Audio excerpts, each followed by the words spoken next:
विश्व सर आज फेरि बुलबुले घुम्न आइयो। हजुर सर। बुलबुले घुम्न आउँदै गर्दाखेरि फेरि मेरो दिमागमा चाहिँ सर अर्को गणितको प्रश्नले खेलिरहेछ सर।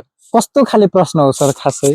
प्रश्न कस्तो छ भने सर हेर्नु है, सुन्नु अब। हजुर सर। यो बुलबुले तालको वरिपरि हेर्नु त सर, यो किनारा हुँदै हजुर सर। माथि एउटा बोर्ड देख्नु भएको छ सर, माथि एउटा भन्दा दुईटा बोर्ड छ कि सर? दुईटा बोर्ड छ हजुर सर।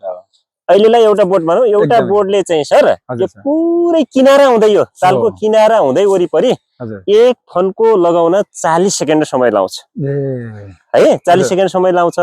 र मैले के माने भने सर, यो बोर्डको चाहिँ स्पिड कति छ भनेपछि 5 मिटर प्रति सेकेन्ड छ। भनेपछि 1 मिनेटमा एक सेकेन्डमा 5 मिटर दूरी पार गर्छ सर। एकदमै सर, है सर, एकदमै। अब यहाँनिर मैले के सोधेँ भने सर, यो चाहिँ जो चाहिँ यो तालको वरिपरि यो पर्खाल छ सर, अथवा चाहिँ यो घेराबार छ, यसमाथि चाहिँ यदि हामीले काँडे तार लगायौं भने हजुर सर 1 मिटर काँडे तार लगाउन 150 रुपियाँ लाग्छ भने सर, हजुर सर, एक फन्को है, फेरि एक फन्को लगाउनलाई हामीले कुरा गरे होइन कि 1 मिटर मात्रैको लागि। एकदमै 1 मिटरलाई लगाउनलाई चाहिँ 1 मिटरको चाहिँ कस्ट कति पर्छ भन्दाखेरि 150 रुपियाँ पर्छ। हजुर।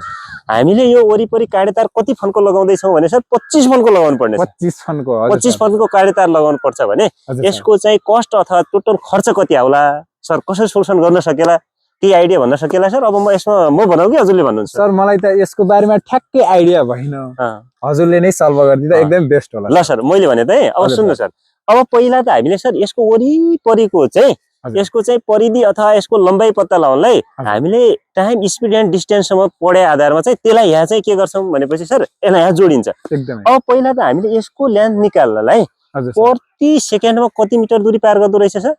5 मिटर दूरी पार गर्दो रहेछ। 40 सेकेन्ड हो नि त यसले समय लाग्यो त। 40 सेकेन्डमा त व्यवहारिक बुझ्यो भने पनि 1 सेकेन्डमा 5 मिटर पार गर्यो भने 40 सेकेन्डमा त इन्टु 5 गर्न पर्ला। 4 5 20 भन्यो भने 200 मिटर लगभग दूरी पार गर्दो रहेछ। ट्याक्कै 200 मिटर गर्दो रहेछ। अब यसको मतलब के हो भने यो पुरै वरिपरिको लम्बाइ चाहिँ कति रहेछ भन्दा 150 मिटर रहेछ। कति 200 मिटर रहेछ सर। कति मिटर रहेछ? 200 मिटर रहेछ।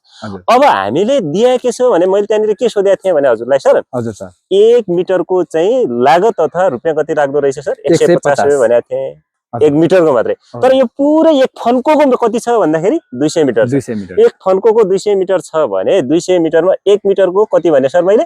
1 मिटर 150 सर। 150 हो भने 200 मिटरको त 200 × 150 गर्न पर्यो। 200 × 150 गर्यो भने 15 दुना 30, 3 वटा 0 पछाडि छ भने 30,000 रुपियाँ लाग्दो रहेछ सर। एक फन्को मात्रै काँडे तार लाउन कति लाग्दो रहेछ सर? 30,000 लाग्दो रहेछ। तर हामीले काँडे तार कति फन्को लाउने हो सर? 25 फन्को। 25 फन्को लाउन छ हेर्नु त सर। एक फन्को लाउन 30,000 रुपियाँ लाग्छ भने 25 फन्को लाउन त इन्टु 25 गर्नुपर्ने होला।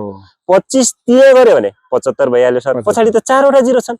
4 वटा 0 हुनु भने 75 को पछाडि त 7,50,000 हो। हेर्नु त सर, यसको टोटल कस्ट चाहिँ 25 फन्को काँडे तार लगाउन कति खर्च लाग्दो रहेछ भनेपछि 7,50,000 रुपियाँ लाग्दो रहेछ। एकदम गणितको लागि अर्को दामी प्रश्न बन्दो रहेछ सर। एकदमै सर। यो फेरि यसमा चाहिँ काँडे तार लाउन ध्यान पनि जाओस् सम्बन्धित मान्छेहरुको है सर।